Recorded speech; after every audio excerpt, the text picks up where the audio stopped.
Nosotros nos dirigimos a la nación para exponer las razones que nos obligaron a insurgir contra un gobierno devenido en tiranía, que como tal se arroje todos los poderes del Estado y que pone en entredicho la independencia y la integridad territorial de la nación, su unidad, la libertad, la paz y la estabilidad de las instituciones, violando con ello los objetivos programáticos expuestos en el preámbulo de la Constitución y desarrollados por esta. Las Fuerzas Armadas Nacionales estarán siempre al servicio de la República y en ningún caso al de una persona o parcialidad política. Una normativa cuyo objeto es precisamente marcar el sendero que debe seguir la institución armada en aquellas circunstancias excepcionales, es decir, un estado de cosas como el que hoy impera en Venezuela y la desgarra, en el que los representantes de los poderes del Estado violan de manera diaria y sistemática la Constitución y las leyes que juraron cumplir y hacer cumplir, para impedir que el apolitismo obediente y no deliberante de las Fuerzas Armadas las transformara de pueblo en armas al servicio del Estado y de sus instituciones en cómplices y sostén de usurpadores de la soberanía política, de los traidores a la patria, de los saqueadores de la hacienda pública, de los hambriadores del pueblo en provecho propio. Sin duda, no existe una degradación mayor para una nación que aceptar pasiva e indiferente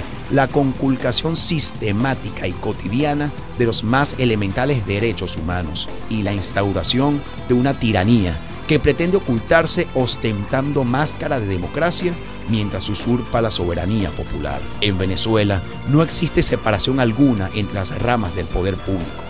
A ese fin, y con anticipación a las elecciones, el candidato presidencial y la cúpula partidista se reúne con el propósito deliberado de reducir el acto electoral a una farsa procesal mediante el fraude a la ley.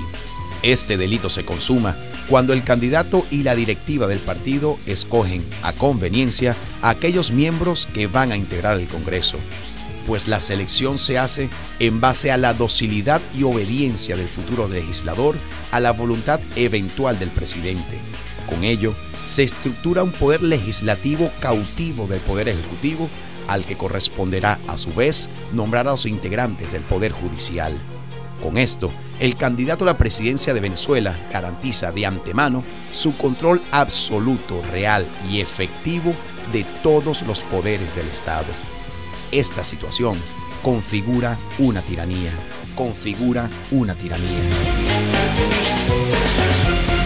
La tiranía se caracteriza por el ejercicio personal del poder en provecho propio y en perjuicio de los opositores reacios, criminales sin más para el tirano que no admite resistencia a su voluntad. La persecución personal, la privación de empleos, la expropiación arbitraria, la crueldad sanguinaria en la represión y el prodigar las ejecuciones capitales en secreto, con frecuencia contemplan el cuadro de una tiranía típica. Cabe entonces la pregunta obligada: ¿cómo pudo degenerar nuestra democracia en tiranía? El tirano que quiere más su bien que el común de todos usa de su poder contra el pueblo de tres modos. Primero, procurando que sea necio y cobarde para que no se levante contra él ni se oponga a su voluntad. Segundo, introduciendo desafecto y desconfianza entre unos y otros. Tercero, haciéndoles pobres y metiéndoles en tan grandes hechos que no puedan acabarse, para que atentos siempre a su mal, nunca piensen cosa contra su señorío. Si el fin último de un Estado y su razón de ser es el logro del bienestar colectivo y la salvaguarda de la dignidad humana de todos y cada uno de los integrantes de la sociedad, ¿cómo podrá calificarse al gobernante que por dejación y a veces por decisión deliberada permite y propicia que los habitantes del país sean habitualmente ejecutados por Lampa todos los fines de semana? ¿Cómo justificar las 40 víctimas de asesinato que solamente en la capital nos brinda semanalmente esta falsa democracia? Sin duda, la respuesta es que estas violaciones sistemáticas y cotidianas de las obligaciones indelegables e indeclinables que acompañan al ejercicio de la función pública responden al hecho de que la forma de gobierno imperante es una tiranía. Basta ver los periódicos para darse cuenta que con el debilitamiento del poder real de esta tiranía ha aumentado la indefensión de la población ante los órganos de seguridad del Estado y el AMPA común. Libertad de expresión. Esta libertad es el pivote de la democracia y del Estado de Derecho. Es por eso que nuestra Carta Magna establece que todos tienen el derecho de expresar su pensamiento de viva voz y por escrito y de hacer uso para ello de cualquier medio de difusión sin que pueda establecerse censura previa. Ahora bien, si no se atiende a las opiniones que sobre el sistema político y el gobierno emanan de la sociedad a través de sus múltiples voceros, se produce, de hecho, la negación del derecho a la libertad de expresión. Precisamente, la causa por la que el pueblo venezolano abandonó toda esperanza de recuperar la soberanía que le fue usurpada y el restablecimiento del imperio de la Constitución y de las leyes, y optó por hacer uso del derecho a la manifestación, ya que el derecho a manifestar no es sino una derivación del derecho primario a la libertad de expresión. A pesar de la violencia con que son reprimidas estas formas desesperadas y exasperadas de repudio a gobernantes, a quienes se percibe como usurpadores de la legítima soberanía popular. Derechos sociales, constituidos por el derecho a la protección de la familia, a la salud, a la educación y al trabajo, la participación equitativa de todos en el disfrute de la riqueza, según los principios de la justicia social, derechos de cuyo cumplimiento depende la ruptura del círculo de la pobreza.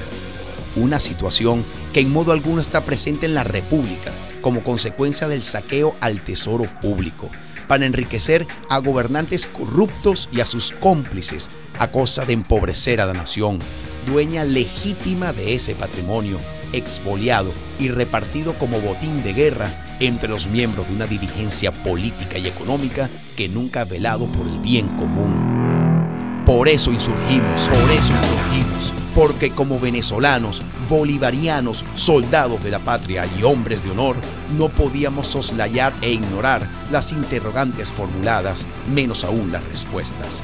Y hoy, ante la situación de degeneración política, económica y sobre todo moral que continúa convulsionando y desgarrando la sociedad, el Movimiento Bolivariano Revolucionario MBR 200 exige la convocatoria a un referéndum nacional.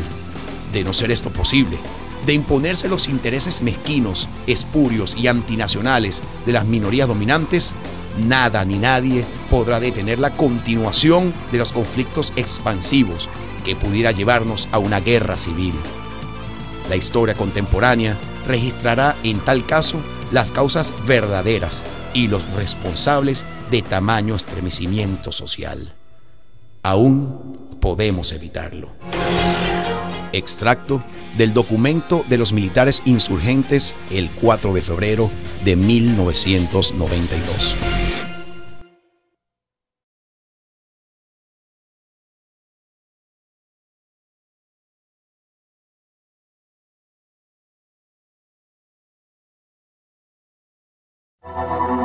OLD, Organización Libertad y Democracia. Otra Venezuela es posible.